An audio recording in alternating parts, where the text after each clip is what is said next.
வெற்றிலை வராகித் தாயின் வெற்றி வாக்கு இது. என் தங்கமே, கொஞ்சம் பொறுமையோடு இன்று இரவோடு உன் பிரச்சனைகள் அனைத்தையும் நான் தீர்த்து வைத்து விடுவேன். நீ என்னை முழுமையாக நம்பு. வாழ்க்கையில் எவ்வளவு நம்பிக்கையோடு முன்னேற முயற்சி செய்தாலும் ஏன் உன்னால் வெற்றியடைய முடியவில்லை? இதற்கு முக்கியமான காரணங்கள் இவைகள்தான். மற்றவர்கள் என்ன நினைக்கிறார்கள் என்று யோசிக்காதே. நீ என்ன நினைக்கிறாய் என்பதுதான் முக்கியம். உன் வாழ்க்கைக்கு எது சிறந்தது என்று நம்புகிறாயோ அதை தைரியமாக செய். உன் கடந்த கால அனுபவங்களை நினைத்து வருந்தாதே. அதில் பெற்ற பாடத்தை கொண்டு உற்சாகத்தோடு நினைத்த செயல்களை தொடங்கு. இலக்கை தெளிவாக நிர்ணயிக்காமல் நீ எவ்வளவு கஷ்டப்பட்டாலும் வெற்றி கிடைக்காது. நீ எதை நோக்கி போகிறாய் என்று முடிவு செய்துவிட்டு முன்னேறு. போராடி ஒரு விஷயத்தை அடையும் போதுதான் வாழ்வு அர்த்தமுள்ளதாக மாறுகிறது. முயற்சி செய்து தவறாக போன செயல்களை ஏற்றுக்கொள். ஏனென்றால் தவறில்தான் பாடங்களை கற்றுக்கொள்ள முடியும். தோல்வியே வெற்றிக்கு முதல் படி. சிக்கல் வந்து விட்டதே என்று ஒதுங்காமல் எதிர்கொள் என் குழந்தையே. ஆழமாக சிந்தித்து அதற்கு தீர்வை தேடு. பிரச்சனைகளிலிருந்து தப்பிக்க முயற்சி செய்வதை விட அதை எதிர்கொண்டு கையாளுவதே மன உறுதியை தரும். எந்த ஒரு செயலுக்கும் காலக்கெடு வைத்து செயல்படுவதுதான் இலக்கையடைய மூல காரணமாகிறது. காலக்கெடு இல்லாத முயற்சி தோல்வியில்தான் முடியும். காலக்கெடு நிர்ணயம் செய்து அதற்குள் முடிக்க வேண்டும் என்று வேலையை தொடங்கு. நீ எடுக்கும் எல்லா முயற்சிகளிலும் உனக்கு நிச்சயம் வெற்றி கிடைக்கும். என் வார்த்தைகள் மீது நம்பிக்கை வைத்து செயல்படு என் குழந்தையே. நீ ஜெயமாக எல்லா செல்வ வளங்களையும் பெற்று சீரும் சிறப்புமாய் வாழ்வாய். உன் வாழ்க்கையை இன்றைய நாள் வரை உன்னை காயப்படுத்திய விஷயங்கள் எல்லாம் உன் முந்தைய கர்மாக்களின் எதிரொலி. மழைக்கு முன் எப்படி இடியும் மின்னலும் வருமோ அதே போலத்தான் உனக்கு வசந்த காலம் வருவதற்கு முன்பு இந்த கஷ்டங்கள். உன் யூகம், உனக்கான பூமி, உனக்கான வாழ்க்கையெல்லாம் உன்னை சேரும் நாள் மிக விரைவில் இருக்கும். உன் சந்தோஷ கண்ணீரை பார்க்க என் மனம் ஏங்குகிறது. நீ என்றும் தலைத்து வேரூன்றி நின்று வளர்ந்து மேலோங்கி நிற்பாய். உன் பிரச்சனைகள் எல்லாம் மண்ணில் தன் வளர்ச்சியை 1000 தடங்களை காணும் விதையாய் உன்னை நான் விதைத்துள்ளேன். நீ நிச்சயம் அடைக்கலம் தரும் மரமாய் வளர்ந்து நிற்பாய். உன்னில் வெற்றி தீபத்தை நான் ஏற்றுவேன். உன் நம்பிக்கை, பொறுமை, எதையும் தாங்கும் உணர்வு எவ்வளவு உன்னதமானது என்பதை நான் அறிவேன். உன் சந்தோஷத்தில் என் சந்தோஷம் இருக்கிறது. உன் அழுகையில் என் கண்ணீரும், உன் சண்டையில் என் மேல் நீ கொண்ட தாயின் உரிமையும் இருக்கிறது. நீ அடம் பிடிக்கும்போது உனக்கான நல்லது கெட்டதை தெரிய வைக்க வேண்டும் என்ற பொறுப்பும் எனக்கு உள்ளது. உன்மேல் நான் கோபம் கொள்ள மாட்டேன். அதை தாண்டி என் கோபம் இருந்தால் நிச்சயம் அது உன்னை நல்ல வழியில் மாற்றுவதற்காக மட்டுமே இருக்கும். நீ எல்லா செல்வ வளங்களையும் பெறப்போகிறாய். நம்பிக்கையோடு இரு. உன் அன்னை நான் இருக்கிறேன்.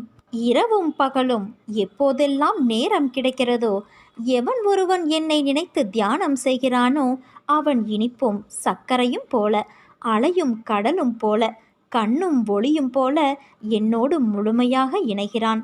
அப்படிப்பட்டவன் எதற்கும் பயப்பட தேவையில்லை. உன்னை விட்டு வைப்பேனா என்கிறது வாழ்க்கை.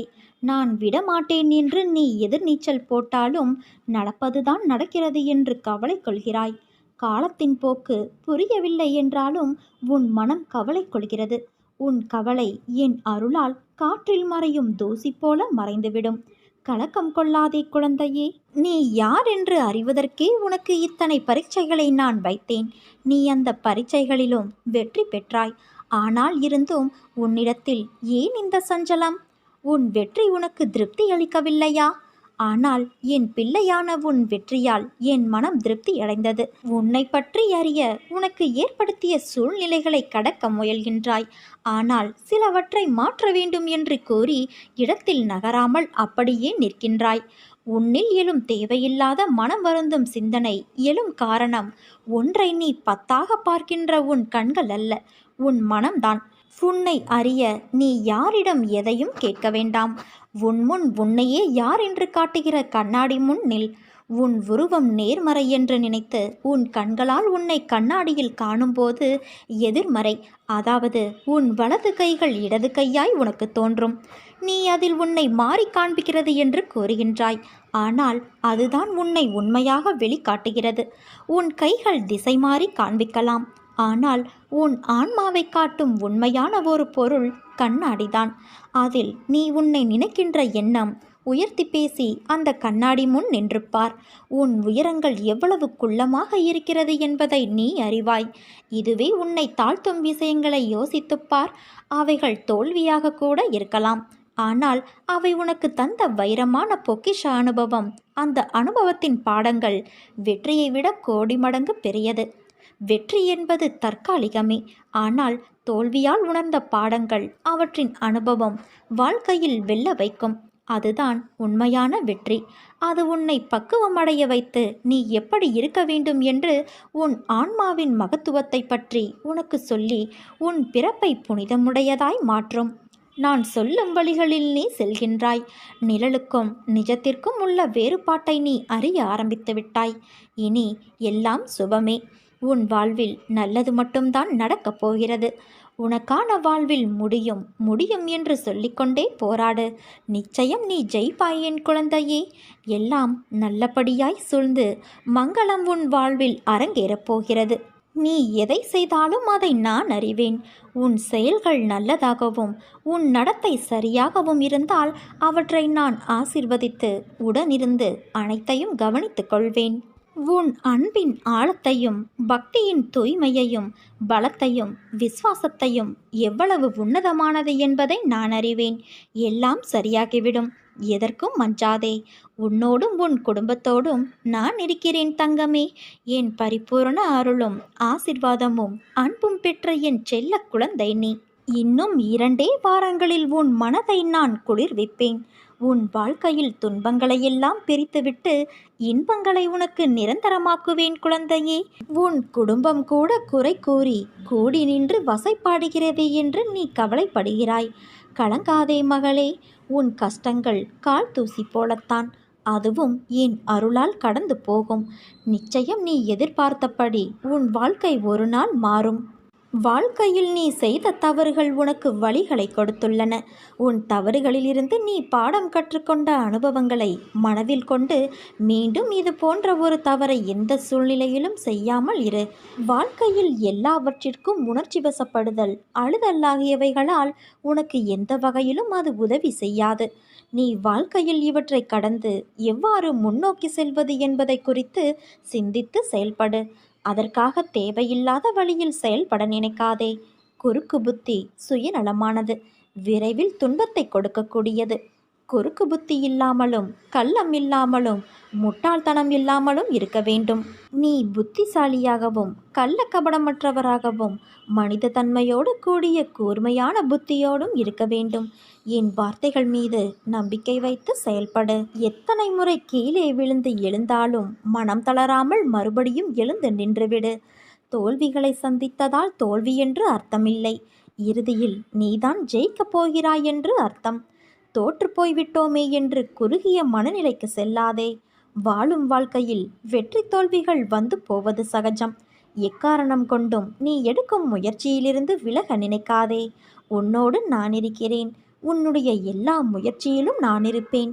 எதுவாக இருந்தாலும் என்னிடத்தில் தெரியப்படுத்து. இன்று நீ அனுபவித்து கொண்டு இருக்கும் வாழ்க்கை நான் உனக்கு ஆசிர்வதித்து கொடுத்தது.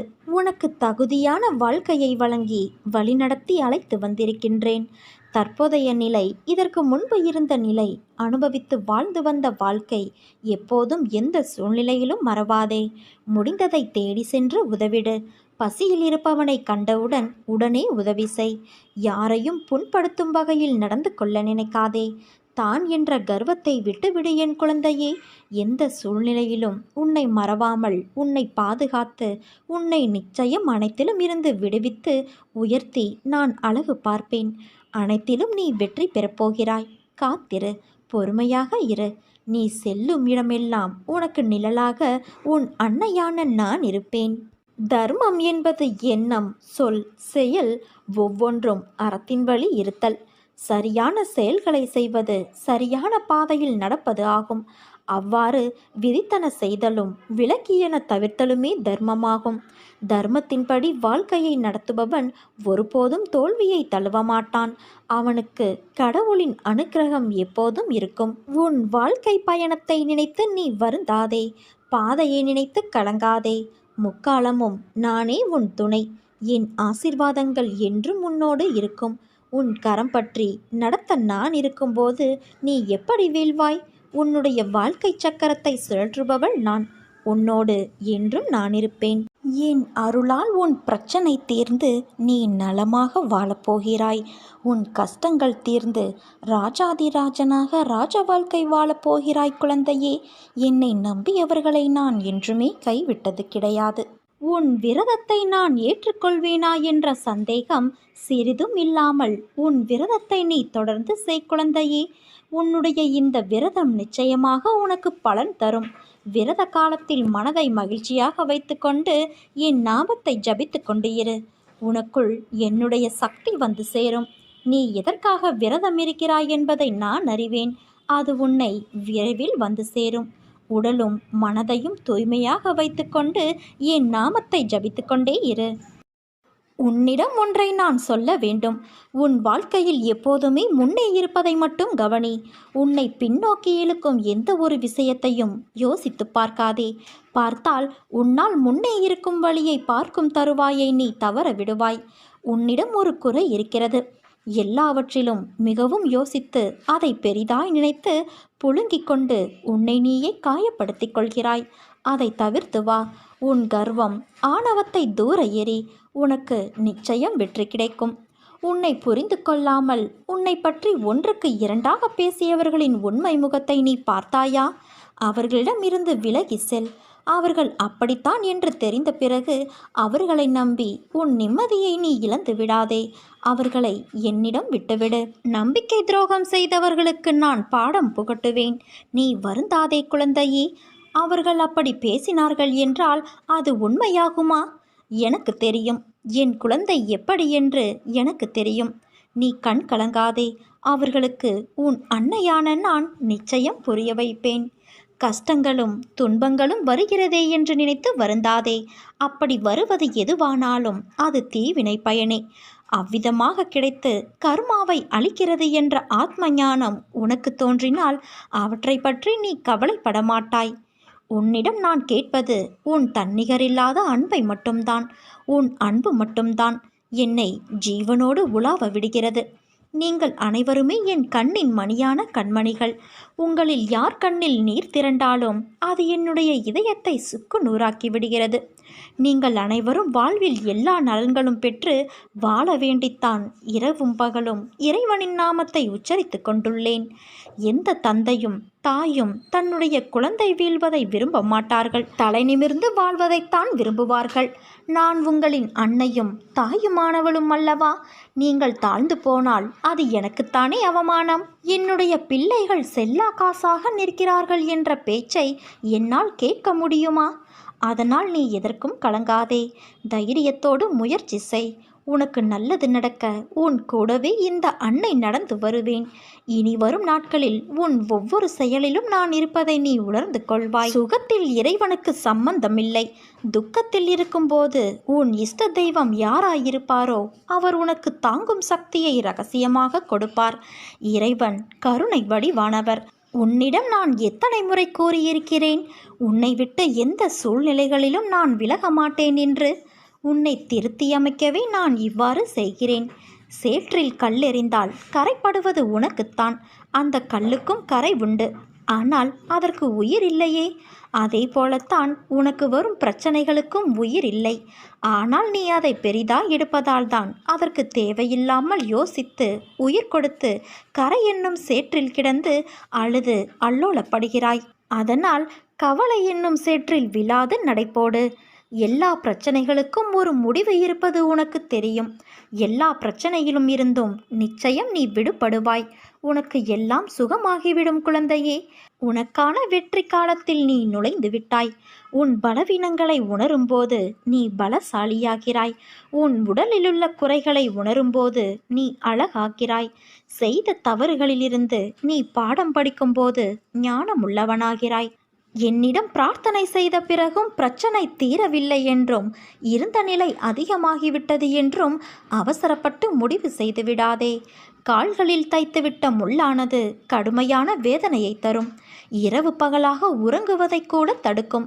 இதை அப்புறப்படுத்த வேறு முள்ளை கொண்டு தைத்த முள்ளை சுற்றி பல முறை குத்த வேண்டியிருக்கும்.